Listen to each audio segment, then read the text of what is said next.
Muito bem.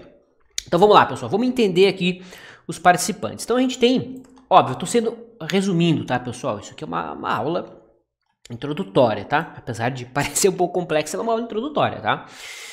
Bom, a gente tem o investidor institucional, tá? E quando eu digo investidor nossa, escrito tudo errado aqui. Institucional, né? Ele pode ser um investidor institucional de um banco, de uma asset, de uma corretora, né? Da mesa da corretora, tá? Enfim, deixei aberto aqui o investidor institucional, tá? Pode ser investidor nacional, em estrangeiro, tá? Eu coloquei todo mundo aqui dentro do mesmo saco, beleza? Porque o que importa nessa aula aqui é entender, né? Como os participantes aqui interagem, como eles estão, qual é a intenção deles ali dentro, tá? Então vamos lá. O investidor institucional, nós temos o investidor passivo e o investidor ativo. Qual é a diferença, tá? O investidor ativo, pessoal, é aquele cara que vai tomar decisão baseado num argumento, na maioria das vezes, macroeconômico, tá? Então o cara vai tomar decisão baseado nas expectativas de taxa de juro, baseado na leitura macroeconômica que ele tem, geopolítica que o cara tem do cenário do mundo atualmente, né? O cara vai se posicionar de acordo com o preço estimado pela equipe de valuation do fundo dele de uma determinada ação. Então, ou seja, a equipe de valuation ficou lá o dia inteiro nada, ficou a semana inteira estudando o setor de aviação, né? E eles descobriram que o preço de Gol é R$10, né? Sei lá eu, tá? Chutei um valor qualquer aqui, tá? E se a gente vai olhar no mercado, olha ali, ó. A Gol agora, o último negócio dela foi quanto? Olha lá, ó. Foi R$18, ou seja, eles identificaram que a Gol está cara, né? Aí o estrategista do fundo, do banco, sei lá eu, do que você está imaginando aí, chega à conclusão, cara, Gol tá cara, vamos enfiar na venda esse papel. Porque esse papel vai cair pelo motivo A, B, C e D, porque o setor, a aviação vai sofrer por conta da pandemia, não sei o que, patati patatá, e agora o PIB. Ou seja, ele vai criar toda essa lógica macroeconômica para ir tomar a decisão. Né? E essa vontade, né? Essa necessidade, vamos dizer assim, de vender esse papel não vai ser feito num dia só, isso vai ser aos poucos, tá? Muito bem, então esse é o cara ativo, que ele tem uma visão na cabeça, ele vai tomar aquela dele, tá? Então ele é um navio, né? Ele vai ter que tomar a decisão ultra fundamentado e executando as suas ordens ali aos poucos, e depois a gente vai falar de como é que se dão a execução das ordens desses caras, ó. Tipos de ordens, a gente vai falar disso depois. Agora, tá? Aqui é tudo fácil, né? Isso aqui é barbado, ou seja, o cara acha que vai subir pela tese A, B, C ou D, o cara acha que vai cair pela tese A, B, C ou D, esse é o cara ativo, tá? Ou seja, que ele quer tomar a decisão porque ele quer, captou? E o passivo, pessoal, quem é esse cara, o investidor passivo? O investidor passivo funciona da seguinte maneira. Imagina... por que eu estou dizendo que essa aula não é para principiantes? Vocês vão entender agora. Imagina que o broker da corretora, a mesa da corretora, tá lá tranquilo, tá lá olhando o mercado, lendo lá o valor econômico, sei lá o que o cara tá fazendo, tá lá vendo como é que tá a receita do mês, né? Tá lá, putz, sabe, esse mês aqui gerei de corretagem, sei lá, R$100 mil, a meta é fazer 200 mil, o que eu vou fazer para gerar corretagem? O cara que tá lá no broker é isso, né? Poxa, vou cobrar lá a galera dos agentes autônomos lá para vender uma operação, vou falar cara de análise para fazer uma operação assim, assim, assado, por aí vai, tá?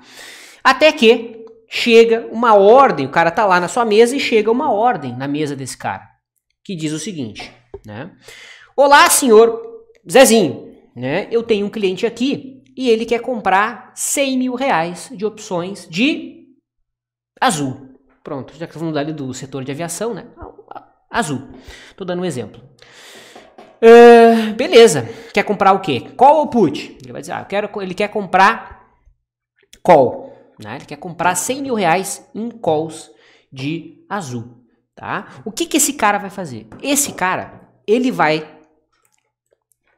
dar liquidez, então ele vai lá, opção Azul call, strike, sei lá eu quanto, 10, tá? E não tem liquidez. Se a gente for olhar lá as opções de azul, não tem liquidez, quer ver, ó? Azul, será que tem liquidez? Provavelmente não tem. Ó, até tem uma liquidezinha aqui. Ó, eu tinha botado 100, botar outro strike aqui, tá? 20 quantos agora? 21,95. Vamos colocar aqui a R$30, tá? Só para ilustrar, beleza? Então, o strike R$30 dessa opção, olha lá, ó. Nem tem, né? Olha, ó, tem um vendedor a 40 centavos. Ó, e teve um negócio hoje, curiosamente, tá? Não tem comprador, né? Esse cliente, ele quer comprar R$100 mil dessa opção aqui da Azul. Então, o que esse cara faz? Como só tem aqui 40 centavos na venda e não tem comprador, o que ele vai fazer? Ele vai fazer o seguinte, ó, ele vai vender essas opções de Azul a 39 centavos, tá? Para esse cliente, ok? E esse player, tá? Vocês acham que ele tá lá porque ele tá fazendo isso porque ele é bonzinho? Não, ele não tá fazendo isso porque ele é bonzinho, ele tá fazendo isso porque ele vai ganhar dinheiro de alguma outra forma, tá? Então o que ele vai fazer? Se ele tá te oferecendo liquidez aqui a 39 centavos, é porque ele consegue montar uma operação no papel, travando o delta dessa estratégia, tá? Então ele vai montar uma operação aqui, combinando essa venda de call aqui que ele fez, que ele vendeu essa call, né? Ó, vou escrever aqui, ó, para ficar mais fácil, venda de call.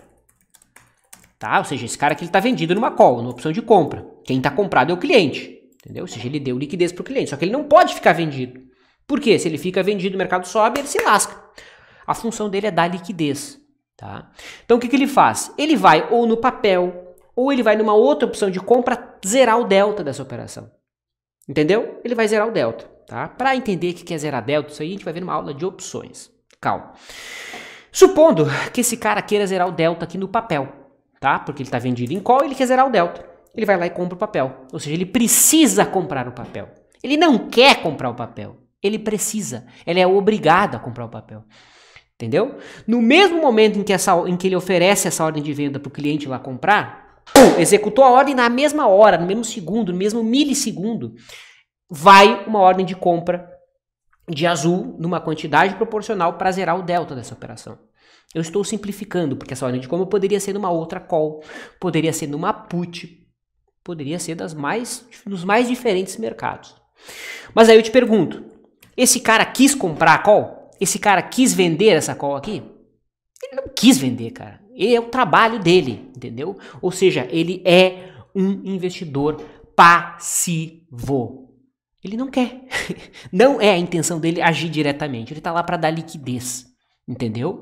Ele tá, ou um fundo, cara, tenho aqui não sei quantas opções de Cogna, eu preciso zerar isso aqui agora no vencimento de setembro. O que nós podemos fazer? O gestor lá que tá cheio de opções de Cogna, ele liga lá para a mesa de alguma corretora para ver se alguém consegue liquidez para ele. Entendeu? Aí ele vai ver, lá na XP alguém ofereceu a liquidez aqui para zerar 39, legal. Aí lá na BTG alguém ofereceu para zerar 35, opa, então quanto menor o spread que esse cara que precisa zerar tiver, mais barato para ele, tá? Mas o ponto-chave, mais uma vez, esse cara tá tomando decisão passiva, ele não quer tomar essa decisão, ele não quer, tá? Ou outra situação, um fundo de ações que espelhe o Ibovespa, super simples, que ele espelha o Ibovespa, tá? Chega lá no final de cada quadrimestre, abril, agosto e dezembro, né? Agora me pegou, cara. É janeiro. Cara, não lembro as datas, tá? Eu lembro que abril mas eu não lembro se é julho ou agosto que tem o ajuste. Depois vocês me lembram aí, tá? Mas enfim, de tempos em tempos tem a atualização do índice Bovespa, né? O índice Bovespa lá conhece, né? O índice tem 60 e poucas ações, cada uma numa determinada proporção. Chega lá no último dia do trimestre ou do quadrimestre, não lembro, né? O Ibovespa muda. Então o que esses fundos têm que fazer? Eles têm que vender aqueles papéis que saíram do índice ou que diminuíram a posição no índice e têm que comprar aqueles papéis que aumentaram a posição no índice, mesmo não fazendo sentido algum. mesmo não fazendo sentido nenhum, ele é obrigado a fazer isso, ou seja, ele é o cara passivo, ele tem que ir lá executar esse negócio, não importa, ele tem que fazer isso, porque senão ele toma multa da CVM, tá lá escrito no regimento do fundo o que ele tem que fazer, ele tem que espelhar o índice, ele não pode ficar muito descolado do índice, isso se chama tracking record, tá? Tracking error, acho que é, falei tracking record, é tracking error, tá? Ou seja, ele não pode ficar muito diferente, ou seja, o fundo dele dá 10% enquanto o Ibovespa deu 11%. Não, ele tem que ser o mais perto possível. Pode ele ter uma pequena diferença, mas não pode ser muito grande, tá? Ou seja, esse cara, pessoal, ele vai tomar decisão porque ele precisa. E vocês precisam entender isso. Ah, hoje o mercado subiu porque saiu uma notícia. Que notícia, cara? Às vezes é um cliente que precisa executar uma ordem lá e, entendeu? Que não faz nenhum sentido. E aí o noticiário cria um motivo, né, uma narrativa para explicar o porquê que o mercado caiu, porquê que o mercado subiu. Só que é uma bobagem, tá? Eu estou te trazendo aqui, não tem porquê você ficar lendo, isso não adianta nada, perda de tempo, lê bula, tá? Muitas vezes o que faz o mercado andar, como eu já disse, né, é a necessidade dos players de comprar ou vender. E muitas vezes essa necessidade se dá de maneira passiva. O cara precisa comprar, ele não quer, mas ele precisa, é o trabalho dele. Conseguiu entender? Entendido isso, vocês já entenderam a função desse cara, a função investidor institucional, tá? Vai tomar decisão baseado na narrativa que ele criou, baseado na maioria das vezes baseado em fundamento, em macroeconomia, em geopolítica, e o cara passivo, beleza? Muito bem, nossa, cheguei a me emocionar aqui. Bom, outro participante muito emblemático, tá? Que são os arbitradores. Ou seja, pessoal, os arbitradores são aqueles participantes que eles estão monitorando papéis que possuem alguma relação, tá? Então, por exemplo, o Ibovespa e versus os ativos que compõem o índice, tá? ON versus PN, né? Opções de strikes diferentes. Que mais? Futuros de diferentes vencimentos. Que mais? Índice grande, contrato cheio e mini.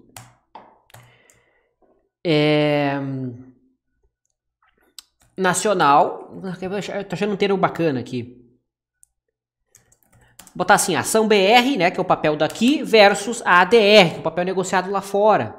Né? Ou seja, tem participante, pessoal, que está lá só para monitorar eventuais distorções. Tá? Então, por exemplo, aqui a ação BR, vamos chamar a Petro 4. Petro 4 que é negociada aqui no Brasil, e a Petro, ADR, que é negociada lá em Nova York. Tá? Ou seja, elas vão subir numa determinada proporção. Né? Então, enquanto o papel aqui subiu 5%, lá fora vai subir 5%? Não, vai subir o equivalente em dólar.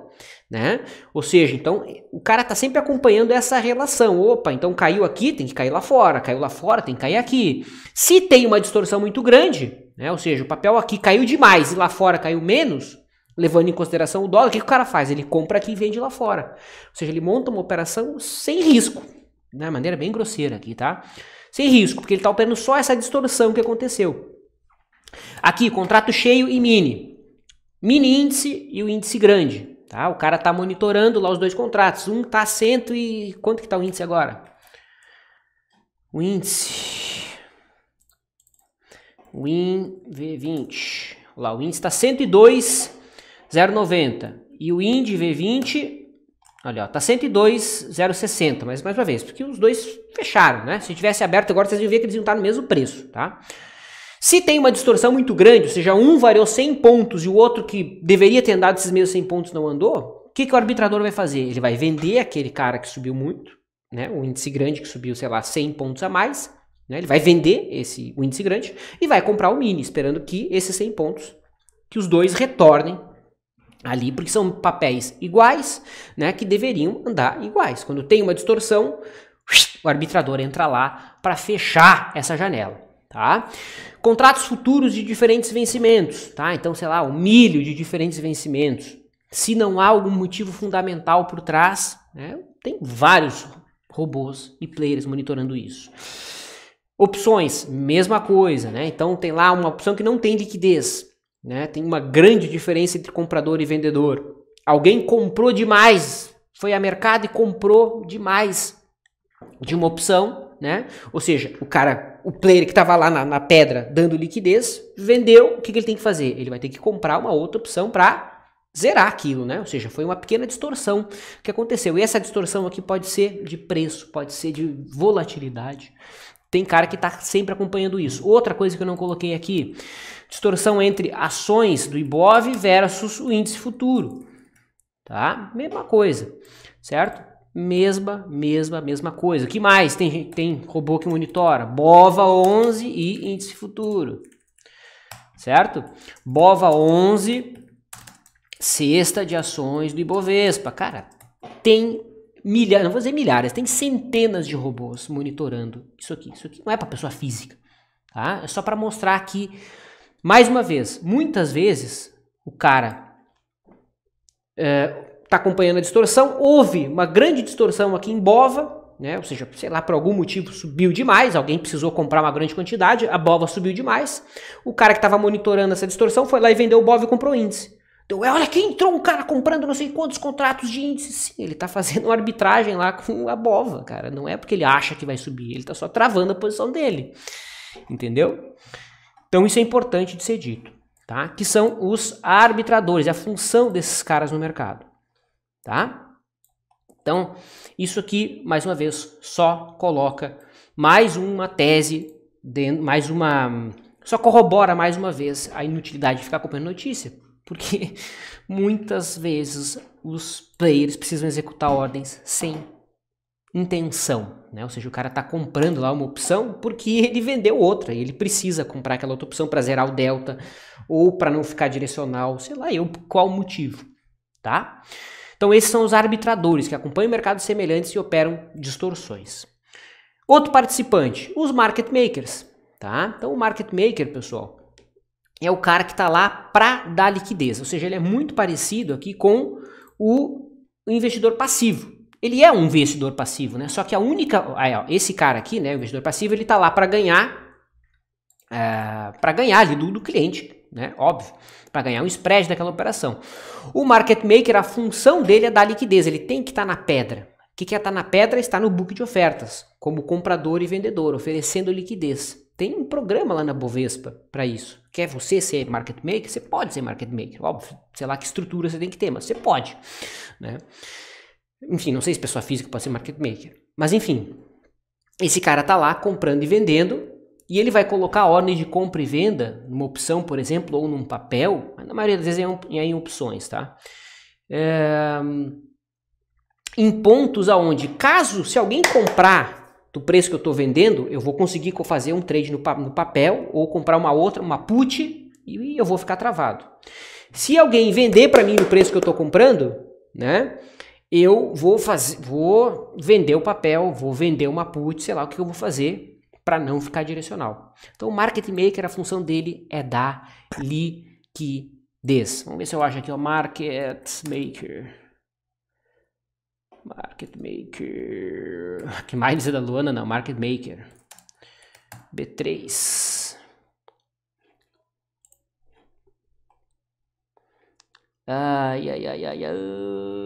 Não é isso que eu queria mostrar. Opções, Market Maker. Formador de mercado. Isso aqui, ó. Formador de mercado é a tradução, né? Então, por exemplo, ó, pessoal. Ó, lá na UGPA, sabia que tem market maker lá? Sim, tem alguém lá, que é um banco, não sei se diz aqui qual é o banco. Ó, não diz, né? Aqui não diz. Tá? Ah, não, tá aqui, ó. É o Credit Suisse. Ó, então, o Credit Suisse, o trabalho dele, ó, é dar liquidez, tá, nessas opções aqui de UGPA. Então, se vocês forem olhar amanhã lá o UGPA, ele é obrigado a dar liquidez lá nas opções de outubro desse strike aqui, e lá vai estar, vamos ver se a gente acha alguma coisa aqui, no book de ofertas. UGPAJ 210, UGPAJ 210. Ó, aqui só tem vendedor, né? Não tem comprador. Mais uma vez, isso aqui a gente deveria ver com o mercado aberto, né? Mas não é um bom exemplo isso aqui. Deixa eu ver se eu acho outro. Ela tá agora 20 com 42. Vamos pegar esse aqui, ó. O GPA I207. O GPA I207. Infelizmente não aparece, mas enfim, tá? Com o mercado aberto fica mais fácil de demonstrar. Tá vendo que não tem comprador aqui? Com o mercado aberto, a Credit Suisse é obrigada a aparecer como comprador e como vendedor lá nessa opção. Entendeu? É óbvio que ela não vai deixar um spreadzinho curtinho, ela vai deixar um spread bem longo, né? Não bem longo, mas um spread amplo, né? A diferença ali entre a ordem de compra e a ordem de venda, com o intuito de, se alguém comprar do preço que eu estou vendendo, ou se alguém vender no preço que eu estou comprando, eu consigo montar uma operação no papel onde eu travo, né, o meu risco direcional. Ou eu consigo montar uma outra operação numa opção e eu travo o meu risco direcional. Tá? Então esse cara aqui também é um investidor passivo. Tá? Totalmente passivo. Vamos escrever aqui, né? Também investidor passivo. Tá? Mas aqui a função dele é dar liquidez. Tá? Então esse cara aqui ele tem desconto na bolsa, né? Ele tem várias vantagens na bolsa lá para oferecer esse trabalho, né? Aqui o investidor institucional passivo, não necessariamente que ele vai ter desconto na bolsa, tá? Porque ele tá lá para dar liquidez para o cliente da corretora, entendeu? Para o cliente da corretora. E aqui o market maker está dando liquidez para todo mundo que quer operar. Fechado? E depois de toda essa galera aqui, né, do investidor institucional que está comprando com intenção, do cara que está vendendo sem nenhuma intenção, dos arbitradores que estão monitorando distorção dos mais diferentes papéis, né, aqui no Brasil, lá fora, no market maker que está lá para dar liquidez, nós temos o trader pessoa física. Tá? Quando eu digo trader pessoa física, pessoal, é o trader barra investidor, né, não é só o cara que opera fazendo day trade, tá?